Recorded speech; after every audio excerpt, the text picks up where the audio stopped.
Imaginez une ville en plein chaos. Les rues sont remplies de violence, les puissants écrasent les plus faibles, la justice n'a plus aucun sens. Les juges sont corrompus, les marchands trichent, les pauvres sont ignorés. Et dans tout cela, Dieu reste silencieux. Je m'appelle Habacuc et je suis un prophète du royaume de Juda. Mais aujourd'hui, je ne suis pas là pour apporter des réponses, car moi-même, je n'en ai pas. Mon cœur est rempli de questions, des questions qui brûlent en moi jour et nuit. Pourquoi, Seigneur? Pourquoi restes-tu silencieux alors que ton peuple souffre? Chaque jour, je vois l'injustice se propager comme une maladie incurable. Les hommes de pouvoir détournent la loi à leur avantage.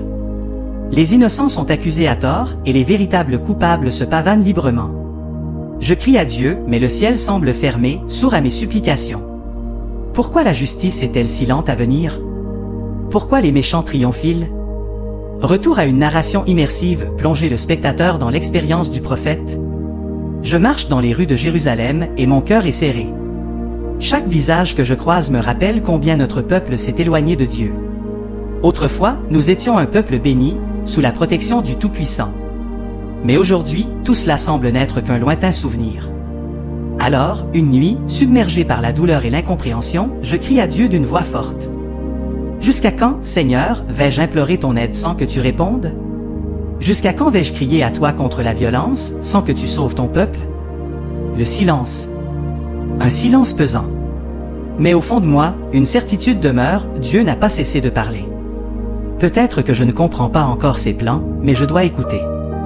Et puis, Dieu a parlé. Mais ce que j'ai entendu ce jour-là m'a glacé le sang. Je m'attendais à ce que Dieu promette de rétablir la justice, de punir les méchants de Juda, d'envoyer sa lumière pour guérir notre peuple. Mais au lieu de cela, il a annoncé un jugement bien plus terrible que tout ce que j'aurais pu imaginer. Il a dit « Regarde parmi les nations et sois étonné. Car je vais accomplir une œuvre que vous ne croiriez pas si on vous la racontait. J'envoie contre vous les Babyloniens, un peuple impitoyable, rapide comme des léopards, féroces comme des loups affamés, qui ne respectent ni roi, ni loi, ni pitié. Je suis resté sans voix. Les Babyloniens? Ce peuple barbare, ces conquérants sanguinaires qui pillent tout sur leur passage? Ce sont eux que Dieu a choisis pour punir Juda? Mais, Seigneur, ils sont bien pires que nous. Nous avons péché, oui, nous nous sommes éloignés de ta loi, mais ces hommes-là, ils sont pires que des bêtes sauvages. Comment pouvais-je comprendre cela? Moi qui croyais en la justice divine, moi qui avais espéré une réponse pleine de miséricorde, je n'arrivais pas à accepter cette décision. Je me suis remis à prier, avec encore plus de désespoir qu'avant. Seigneur, toi qui es saint, comment peux-tu tolérer une telle chose? Nous châtier avec une nation encore plus mauvaise que nous? Comment peux-tu laisser ces barbares triompher?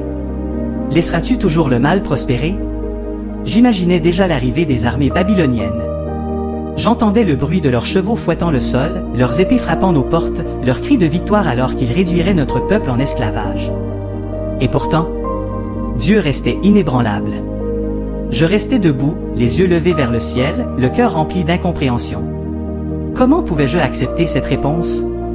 Comment croire que le Dieu juste pouvait permettre une telle chose? Était-ce vraiment cela, la justice divine? Mais je savais une chose, si Dieu avait parlé, alors il y avait une raison. Je devais comprendre. Alors, j'ai décidé d'attendre. Je suis monté sur une tour de garde, un endroit où l'on pouvait observer le monde d'en haut, voir loin à l'horizon. Je voulais écouter Dieu. C'est là, dans le silence de la nuit, que la voix de l'Éternel est revenue à moi. Écris cette vision, grave-la bien pour qu'on puisse la lire facilement. Car elle s'accomplira au moment fixé. Même si elle tarde, attends-la, elle s'accomplira certainement, elle ne tardera pas. Et c'est alors que Dieu m'a révélé une vérité qui a transformé mon cœur. Le juste vivra par sa foi. Redéfinition du message principal, un basculement spirituel. Ce n'était pas une promesse de victoire immédiate. Ce n'était pas une garantie que tout allait s'arranger comme je l'espérais. Mais c'était une clé, une révélation profonde. Dieu me disait que même dans l'incertitude, même quand tout semble perdu, la foi est la réponse. J'ai alors compris que oui, les Babyloniens allaient venir. Oui, la destruction allait frapper Juda. Mais cela ne signifiait pas que Dieu avait abandonné son peuple. Son plan dépassait ma compréhension. Dieu me montrait que l'orgueil des puissants les mènerait à leur propre chute. Les Babyloniens aussi allaient être jugés en leur temps. Leur puissance n'était qu'un souffle devant l'Éternel. Donner un moment fort émotionnel, transformer le désespoir en confiance absolue. C'est à ce moment-là que mon cœur a changé. Je n'avais plus besoin de tout comprendre. Je savais une chose, Dieu était au contrôle. Alors, j'ai prié. Une prière différente des autres. Une prière de confiance. Seigneur, j'ai entendu ta parole et je suis rempli de crainte. Je sais que ton jugement viendra. Mais dans ta colère, souviens-toi de ta miséricorde. Et dans un dernier souffle d'inspiration, alors que mon cœur s'ouvrait pleinement à la confiance en Dieu, j'ai proclamé ces paroles qui allaient marquer mon héritage. Astérisque astérisque, même si le figuier ne fleurit pas. Même si la vigne ne produit rien. Même si le champ ne donne pas de nourriture. Même si les troupeaux disparaissent des bergeries. Je me réjouirai en l'Éternel, je tressaillirai d'allégresse dans le Dieu de mon salut. Créer une conclusion puissante et laisser le spectateur avec un message inspirant. J'avais commencé ce voyage avec des doutes, des questions brûlantes et une douleur profonde face à l'injustice du monde. Mais à la fin, j'ai trouvé la paix. Pas parce que tout s'arrangeait, mais parce que j'avais appris à faire confiance à Dieu. Et c'est là la vraie foi. Croire même quand on ne voit pas avancer, même quand on ne comprend pas. Faire confiance à Dieu, même dans l'obscurité.